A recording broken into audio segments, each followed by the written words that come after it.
আসসালামু আলাইকুম প্রিয় দর্শক, আজ আমি যে প্রসঙ্গটি নিয়ে কথা বলতে চাই সেটা খুবই একটা অপ্রীতিকর এবং আমার জন্য উচ্চারণে যথেষ্ট বিব্রতকর একটা প্রসঙ্গ।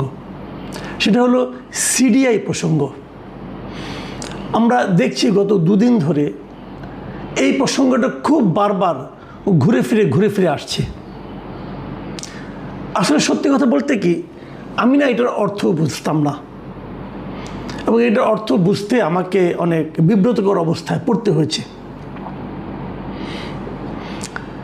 গত দুদিন ধরে দেখছিলাম যে মেহের আফরোজ শাওন, যিনি একজন অভিনেত্রী, গায়িকা এবং ওনার সমাজে বেশ পরিচিতি আছে, এবং উনি হুমায়ুন আহমেদ সাহেবের স্ত্রী, আমাদের খুব জনপ্রিয় লেখক হুমায়ুন আহমেদ, ওনার স্ত্রী। মেহের আফরোজ শাওন নাকি কোনো একটা ফেসবুকে একটা পোস্ট দিয়েছেন, সেটা নিয়ে অনেক হইচই, এবং আনফর্চুনেটলি যখন উনি দিয়েছেন তখনই আমার ওটা পড়া হয়নি। পরে আমি বিভিন্ন মাধ্যম থেকে ওটা দেখেছি। আমি আসলে ফেসবুকে খুব একটা সক্রিয় নই, যে কারণে অনেক সময় পড়া হয় না। তো পরবর্তী সময় এটা নিয়ে অনেক আলোচনা নিয়ে, এবং দেখলাম যে রাজশাহী ইউনিভার্সিটির একজন টিচার, জার্নালিজম বিভাগের টিচার মিস্টার সেলিম রেজা নিউটন, উনিও আবার কিছু এই ব্যাপারে লিখেছেন। তো আমি না আসলে এই পোস্ট নিয়ে আলোচনা হচ্ছিল গত 2-3 দিন ধরেই। তো আমি গতকাল সন্ধ্যার পর রাতে আমি এই সিডিআইয়ের মিনিংটা বুঝেছি। তাও কোথাও বুঝেছি তাও বলি আপনাদেরকে। আমি একটা বিয়ের দাওয়াতে গিয়েছিলাম। বিয়ের দাওয়াত তো সামাজিক অনুষ্ঠান, এটা যেতেই হয়, যাই আমি। তো একটা বিয়ের দাওয়াতে গিয়েছিলাম। সেই বিয়ের দাওয়াতে জাতীয় পার্টির মহাসচিব শামীম হায়দার পাটোয়ারি সাহেব, উনিও এসেছিলেন। উনি আমার পাশেই বসেছিলেন। দেখলাম যে ওনারা বেশ আলাপ করছেন, যে এই একটা বিষয় নিয়ে বেশ আলোচনা হচ্ছে। এবং আমি ওনাকে আস্তে করে জিজ্ঞাসাই করলাম যে ভাই, সিডিআই মানেটা কি? তো দেখলাম যে আমার প্রশ্নের কারণে উনি আরও বিব্রত হয়ে গেলেন। মানে উনি বিব্রত হলেন এই কারণে যে ওনাকে এটা আমাকে ব্যাখ্যা করে বোঝাতে হবে, এই কারণে, নাকি আমি জিনিসটা বুঝি না এই কারণে, নাকি আমি জিনিসটা বুঝেও না বোঝার ভান করছি, এরকম উনি কিছু মনে করেছেন এই কারণে। আমি জানি না কী কারণে উনি খুবই বিব্রত হলেন।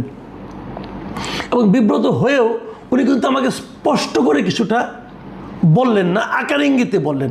মানে এর অন্তর্নিহিত অর্থটা হয়তো ওনার কাছে অথবা অন্য কারো কাছে এতটাই অশ্লীল যে এটা আসলে কেউ বুঝতে চাইলেও উচ্চারণ করা যায় না। যাই হোক, উনি যেভাবে আকার ইঙ্গিতে আমাকে বোঝালেন আমি মোটামুটি বুঝতে পারলাম। এখন বুঝতে পারার পর আমি আজকে এই অনুষ্ঠানটা পুরো করার আগে আমি মেহের আফরোজ শাওনের যে স্ট্যাটাসটা, যে পোস্টটা, সেটা পুরোটা আমি বের করে পড়ার চেষ্টা করলাম। আমি আপনাদেরকে পড়ে শোনাচ্ছি, যেহেতু সিডিআই এটা বুঝবেন না, অর্থ কাজে উচ্চারণের খুব একটা সমস্যা নেই। তিনি লিখেছেন, গত 1 বছরে প্রায় ফেসবুকে একটা শব্দ চোখে পড়েছে, জুলাই সিডিআই। আমার পরিচিত অনেকের লেখাতেই জুলাই সিডিআই শব্দটা দেখেছি, আবার অপরিচিত অনেকেও লিখেছে জুলাই সিডিআই। প্রথম ভেবেছিলাম জুলাই সিডিআই কোনো একটা ট্রেন্ড, শুধুমাত্র জুলাই মাসে হয়তো তারা জুলাই সিডিআই লেখে। কিন্তু একটু খেয়াল করে দেখলাম সারা বছরই ফেসবুকের বেশিরভাগ মানুষ লিখছে জুলাই সিডিআই। তখন বুঝতে পারলাম যে জুলাই সিডিআই শুধু জুলাই মাসে না, যে কোনো সময় জুলাই সিডিআই লেখা যায়। মন খারাপ থাকলে যেমন আস্তে করে লেখা যায় জুলাই সিডিআই, তেমনি মন খুব ভালো থাকলে হো হো করে হাসতে হাসতে জুলাই সিডিআই লেখা যায়। বন্ধুদের সঙ্গে আড্ডার গল্পে যেমন লেখা যায় জুলাই সিডিআই, তেমনি কারো ওপর ভীষণ রেগে গেলেও জুলাই সিডিআই লেখা যায়। আবার মনের অবস্থা ভালো না মন্দ আপনি বুঝতে পারছেন না, তখনও আপনি জুলাই সিডিআই লিখতে পারেন। আমার বাবা এত কিছু ভেবে কাজ নেই, আজ যেহেতু 1 জুলাই, তাই আমিও লিখলাম জুলাই সিডিআই। এই পুরো লেখাটার মধ্যে এক ধরনের ব্যঙ্গ আছে, এক ধরনের উপহাস আছে। এবং এই ব্যঙ্গ এবং উপহাসটা কী নিয়ে? সিডিআই অর্থ যদি আপনি নাও বুঝেন তাও বুঝবেন এটা জুলাই নিয়ে। তো জুলাই মানে কি? জুলাই তো প্রতি বছরে আসে, কিন্তু যখন এখন জুলাই উচ্চারিত হয় তখন সবাই বুঝতে পারে জুলাই জিনিসটা বলা হচ্ছে 2024-এর জুলাই।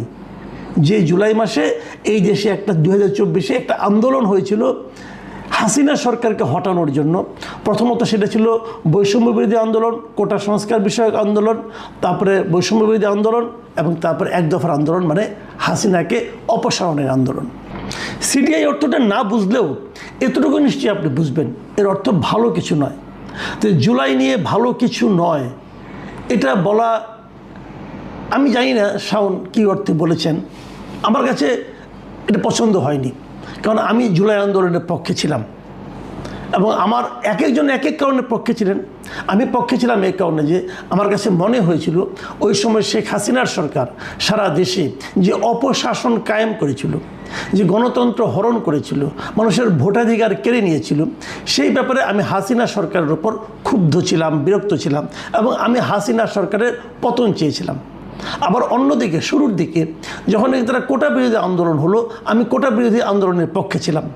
আমি মনে করতাম যে মুক্তিযুদ্ধের নাতিপুতিদের জন্য কোটা থাকা সরকারি চাকরিতে উচিত নয়। সরকারি চাকরিতে কেবল না, সরকারি বিভিন্ন পাবলিক ইউনিভার্সিটিতে ভর্তি পরীক্ষায় বিভিন্ন যে কোনো জায়গায় আমি যে কোনো ধরনের কোটার বিপক্ষে।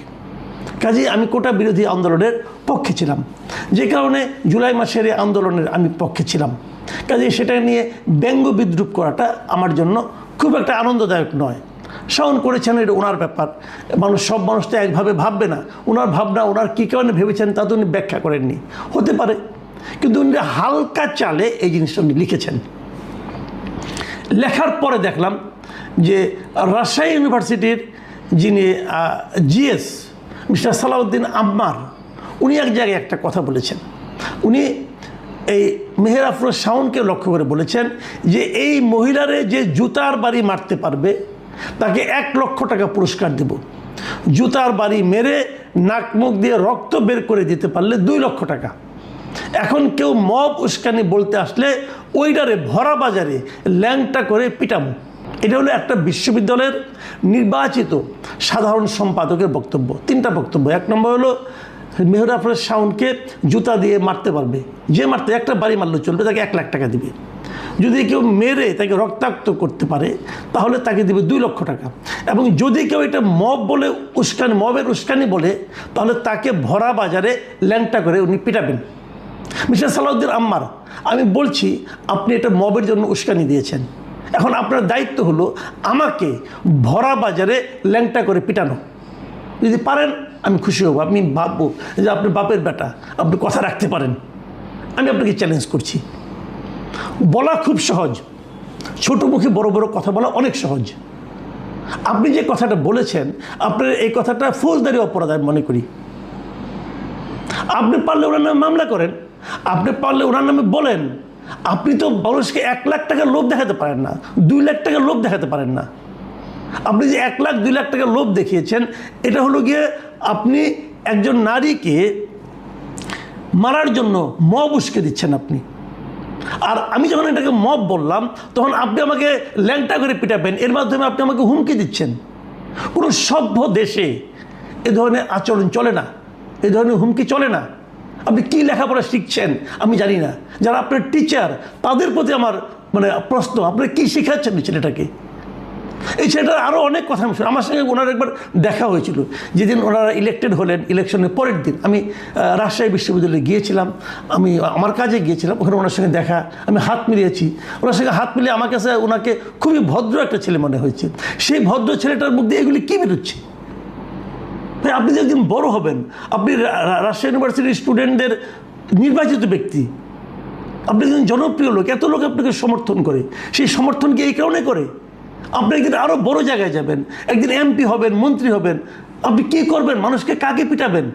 যে আপনার মতের বিরুদ্ধে যাবে তাকে আপনি ল্যাংটা করে পিটাবেন, তাও ভরা বাজারে? এটা হয় ভাই? ভাই, মানুষটা একটা অশিক্ষিতর সঙ্গে একটা শিক্ষিত লোকের পার্থক্যটা কী আমি কিন্তু বুঝতে পারি না। আমি কী করে বুঝবো? আমি খুব একটা দোষও দিই না। আপনার ইউনিভার্সিটির একজন টিচার মিস্টার সেলিম রাজা নিউটন, উনিও আমার পরিচিত, আমাদের এই ডিপার্টমেন্টের স্টুডেন্ট। দুর্ভাগ্যক্রমে আমি ওনার চেয়ে অনেক সিনিয়র, উনি আরও পরে এসেছেন, উনি পরে অনেক কিছু শিখেছেন। আমরা প্রাচীনপন্থী লোক। উনি চ্যাট জিপিটিকে ধন্যবাদ দিয়েছেন, উনি চ্যাট জিপিটিকে কিছু ইনস্ট্রাকশন দিয়েছেন যে এরকম আমাকে একটা পোস্টার বানায় দাও। এখন সেই অনুযায়ী চ্যাট জিপিটি ওনাকে একটা পোস্টার বানিয়ে দিচ্ছেন। আপনারা পোস্টারটা দেখুন, দুটো শব্দের একটা পোস্টার। এই পোস্টারটা ওনাকে চ্যাট জিপিটি বানিয়ে দিয়েছেন এবং উনি চ্যাট জিপিটির এই সাফল্যে হ্যাপি হয়েছেন। হ্যাপি হয়ে তাকে বলেছেন যে খুব ভালো করেছেন। এখানে আমরা বুঝলাম যে হাসিনার পরে যে শব্দটা, এটাই হলো সিডিআই। উনি এটাকেই সিডিআইরই উনি বঙ্গানুবাদ করেছেন। তাহলে আমার কথা হলো, যদি আপনি একজন পলিটিক্যাল লিডারকে, সে যেই হোক না কেন, তার শাস্তি হোক, মৃত্যুদণ্ড হোক, আপনি এই শব্দ দিতে পারেন? উনি দিয়েছেন, আমরা দেখেছি। ওনারই ছাত্র ওনারা পিটানোর কথা বলছেন। এগুলি কেন? এই জিনিসটা না ভাই আমরা মানতে পারি না।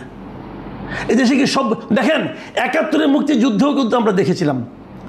ইয়াহিয়া খানের ছবি এঁকেছিলেন শিল্পী কামরুল হাসান, সেখানে কিন্তু এরকম অশ্লীল শব্দ ব্যবহার হয়নি। এখন আমাদের শিক্ষিত লোকরা অশ্লীল শব্দ ব্যবহার করছেন। একজন লোকের প্রতি আপনার ক্ষোভ থাকতে পারে, সেই ক্ষোভ প্রকাশের ভঙ্গি কি এটা? আচ্ছা, আপনার সন্তান যদি জিজ্ঞাসা করে, এই সেলিম রাজা নিউটনকে জিজ্ঞাসা করছি, যদি বলে যে স্যার নিজে লেখলেন হাসিনা, তারপরে শব্দটা, অথবা লেখলেন সিডিআই, এর অর্থ কী? আপনি কী বলবেন ভাই? কদিন আগে আমার ওয়াইফ আমাকে বলছেন, আমার স্ত্রী আমাকে বলতেছিলেন, আমাদের ছোট ছেলেটা, আমার ছেলেটা খুবই ছোট মানে ক্লাস